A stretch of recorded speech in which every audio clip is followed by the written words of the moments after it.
Imagine stepping off a boat onto a distant land with dreams of building a new empire, only to find yourself caught in the crossfire of political upheaval and rebellion. This was the fate of Archduke Maximilian, the European nobleman who was lured to Mexico with promises of glory but ended his life before a firing squad. Welcome to another episode of History on the Go, where we'll explore the captivating story of Maximilian, the Habsburg Emperor of Mexico, who dared to dream big but ended tragically. Maximilian, born Ferdinand Maximilian Joseph in 1832, came from a life of comfort and luxury as the younger brother of Emperor Franz Joseph I of Austria. As a member of the powerful Habsburg dynasty, he was expected to live a life of nobility, but Maximilian was different. From an early age, Maximilian was known for his intelligence, charm, and a deep interest in naval affairs. He served as the commander-in-chief of the Austrian Navy, modernizing it and earning respect for his efforts. But little did he know, his destiny lay across the world in Mexico.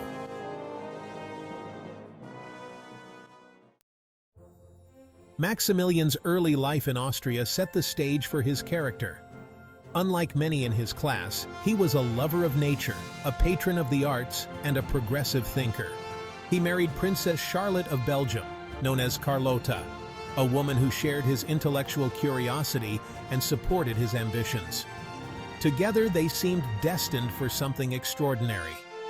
In 1857, at just 25, Maximilian was appointed the governor of the Lombardo-Venetian Kingdom, a position he held briefly as Austria struggled to maintain control over its Italian territories. However, his liberal policies quickly put him at odds with his conservative brother, and Maximilian was forced to step down. The experience left him both disillusioned and even more eager to prove himself. Meanwhile, across the Atlantic, Mexico was in turmoil. After years of internal strife, a faction of Mexican conservatives, dissatisfied with their Republican government, dreamed of restoring a monarchy. They sought a European prince to lead this New World empire, and Maximilian seemed like the perfect candidate. Supported by French Emperor Napoleon III, who saw this as a chance to extend his influence in the Americas, Maximilian was offered the throne of Mexico. But this was no easy decision. After a prolonged period of reflection, Maximilian agreed to the crown. Driven by idealism and a sense of destiny, he and Carlota sailed to Mexico in 1864, where they were welcomed by a nation divided between monarchists and republicans, with the latter led by the formidable Benito Juárez. Maximilian arrived in Mexico City to a grand welcome. Once in power, Maximilian threw himself into his role with enthusiasm. He envisioned a new era for Mexico, one based on reform and modern governance. He introduced policies to protect indigenous rights, supported land reforms, and attempted to curb the influence of the powerful landowning elites. In his mind, he was a benevolent ruler, a European visionary bringing enlightenment to a fractured nation. Yet, these reforms only widened the rift between him and the very conservative elites who had invited him to rule. Adding to his challenges was the opposition of Benito Juárez, a highly respected leader among Mexicans who believed in a republic, not a monarchy. Juárez and his forces became determined to resist the European emperor's rule, and as the years dragged on, Maximilian's support began to crumble. By 1866, the political landscape had shifted. The United States, recovering from its civil war, applied pressure on Napoleon III to withdraw French forces from Mexico. With the French troops gone, Maximilian was left stranded, isolated in a country where the majority of the people saw him as a foreign ruler. Empress Carlota traveled to Europe to seek aid, but was met with refusal and mental breakdown. Despite pleas to return to Europe, Maximilian refused to abandon his adopted empire. He believed that he had a duty to Mexico, even if it meant facing death. But the end was near. In 1867, his forces were defeated, and Maximilian was captured by Juárez's Republican troops. After a trial, Maximilian was sentenced to death.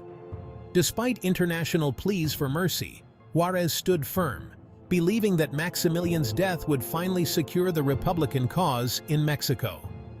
In the early morning of June 19, 1867, Maximilian faced a firing squad in the city of Querétaro. Shot alongside his loyal generals, his death marked the end of the Second Mexican Empire. Legend has it that he distributed gold coins to his executioners, asking them not to aim at his face, a final act of dignity for a man who had dreamed of bringing peace and unity to a foreign land. His last words were reportedly, "Viva Mexico," a tragic echo of his love for the country he tried and failed to rule. Maximilian's story is a poignant reminder of the clash between idealism and reality and the tragic consequences of political ambition. Today he remains a controversial figure. To some, he is a tragic hero, a visionary who sought to modernize and uplift Mexico. To others, he was a foreign invader whose ambitions brought more strife. His ill-fated reign stands as a cautionary tale about the dangers of foreign intervention and the complexities of imposing European ideals on nations with their own histories and cultures. Do you see Maximilian as a visionary or a tragic pawn in global politics? Beyond Mexico, one of Maximilian's lasting legacies is Miramare Castle, a stunning architectural masterpiece overlooking the Gulf of Trieste in Italy. Built before his Mexican adventure, this castle was meant to symbolize his refined taste and his romantic ideals. With its blend of Gothic, Renaissance, and medieval influences, Miramare is a testament to Maximilian's love for nature and art. Today, it serves as a museum, preserving his memory as a cultured man who dreamed of greatness, even as his ambitions led him to a tragic end. If you enjoyed this deep dive into the life of Maximilian I of Mexico, please like, subscribe, and share with others who love uncovering the unexpected stories of history. For remember, history is always on the go.